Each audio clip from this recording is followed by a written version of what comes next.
অবশেষে গ্রেফতার হলেন সাবেক তথ্য প্রতিমন্ত্রী মোহাম্মদ এ আরাফাত। আজ মঙ্গলবার তিনি রাজধানীর একটি অভিজাত এলাকা থেকে আটক হন। গত ৫ই আগস্ট শেখ হাসিনা দেশ ছাড়ার পর সাবেক এই প্রতিমন্ত্রীকে জনসম্মুখে দেখা যায়নি। তিনি কোথায় আছেন সে সম্পর্কেও কোনো তথ্য পাওয়া যায়নি। কিন্তু কিভাবে আটক হলেন আরাফাত, বিস্তারিত থাকছে প্রতিবেদনের বাকি অংশের সাথে আছি আমি মেহেদী হাসান। গত জুলাই শিক্ষার্থীদের কোটা সংস্কার আন্দোলনের সময় আন্দোলনকারীদের সঙ্গে সমঝোতার জন্য তৎকালীন আওয়ামী লীগ সরকার যে কয়েকজনকে দায়িত্ব দিয়েছিল তাদের মধ্যে আরাফাত ছিলেন অন্যতম। মোহাম্মদ আলী আরাফাত ঢাকার একটি আসনের সংসদ সদস্য ছিলেন। সম্প্রতি সাবেক এই তথ্য প্রতিমন্ত্রী ঢাকার ফরাসি দূতাবাসে লুকিয়ে রয়েছেন বলে গত 14ই আগস্ট এমন তথ্য সোশ্যাল মিডিয়ায় ছড়িয়ে পরে এ বিষয়ে প্রতিক্রিয়া জানায় ঢাকা ফরাসি দূতাবাস। ফ্রান্স দূতাবাস জানায়, সাবেক প্রতিমন্ত্রী মোহাম্মদ এ আরাফাত ফরাসি দূতাবাসে লুকিয়ে আছেন এমন গুজব সামাজিক যোগাযোগ মাধ্যমে প্রচার করা হচ্ছে, তবে এটি সম্পূর্ণ মিথ্যা। এদিকে গত 12ই আগস্ট মোহাম্মদ আলী আরাফাত তার স্ত্রী ও তাদের মালিকানাধীন ব্যবসা প্রতিষ্ঠানের ব্যাংক হিসেবে লেনদেন স্থগিত করার আদেশ দেয় বাংলাদেশ ব্যাংকের আর্থিক গোয়েন্দা বিভাগ।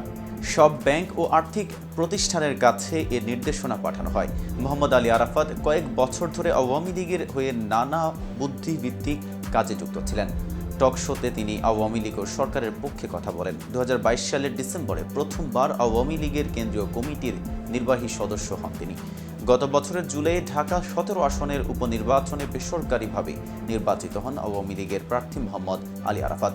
পরে জাতীয় নির্বাচনে সংসদ সদস্য হয়ে তথ্য প্রতিমন্ত্রীর দায়িত্ব পান। উল্লেখ্য, গত 5ই আগস্ট ছাত্র জনতার তীব্র গণ আন্দোলনের মুখে প্রধানমন্ত্রী পদ থেকে পদত্যাগ করে দেশ ছাড়েন আওয়ামী লীগের সভাপতি শেখ হাসিনা। এর মাধ্যমে তার 15.5 বছরের শাসনের অবসান হয়। তিনি বর্তমানে ভারতে অবস্থান করছেন। শেখ হাসিনার পতনের পর থেকে আওয়ামী লীগের নেতাকর্মী ও ক্ষমতাচ্যুত সরকারের মন্ত্রী প্রতিমন্ত্রীরা আত্মগোপনে রয়েছেন। অনেকে দেশ ত্যাগ করেছেন, গ্রেপ্তারও হয়েছেন অনেকে। সাবেক প্রধানমন্ত্রী শেখ হাসিনার সহ সাবেক মন্ত্রী প্রতিমন্ত্রী আওয়ামী লীগ নেতা কর্মীদের নামে বেশ কয়েকটি হত্যা মামলা হয়েছে। আন্তর্জাতিক অপরাধ ট্রাইব্যুনালেও সাবেক প্রধানমন্ত্রী শেখ হাসিনা ও তার মন্ত্রিসভা সদস্যদের নামে গণহত্যার অভিযোগ করা হয়েছে। আওয়ামী লীগ ছাড়াও কেন্দ্রীয় 14 দলের গুরুত্বপূর্ণ 2 নেতা, বাংলাদেশের ওয়ার্কার্স পার্টির রাশেদ খান মেনন ও জাতীয় সমাজতান্ত্রিক দলের সভাপতি হাসানুল হক ইনু গ্রেফতার হয়েছেন। ক্ষমতাচ্যুত সরকারের গ্রেফতার মন্ত্রী প্রতিমন্ত্রীদের মধ্যে আছেন আওয়ামী লীগের যুগ্ম সাধারণ সম্পাদক ও সাবেক সমাজ কল্যাণ মন্ত্রী দীপুমণি, সাবেক আইনমন্ত্রী আনিসুল হক, সাবেক প্রধানমন্ত্রীর উপদেষ্টা সালমান এফ রহমান, সাবেক পাটমন্ত্রী গোলাম দস্তগীর গাজী, সাবেক ডেপুটি স্পিকার শামসুল হক টুকু এবং সাবেক প্রতিমন্ত্রী জুনাইদ আহমেদ পলক এবং সাবেক উপমন্ত্রী আরিফ খান সহ অনেকেই। আজ এ পর্যন্তই। নিত্য নতুন সকল আপডেট পেতে কেটিভি নিউজ 24 এর সাথেই থাকুন।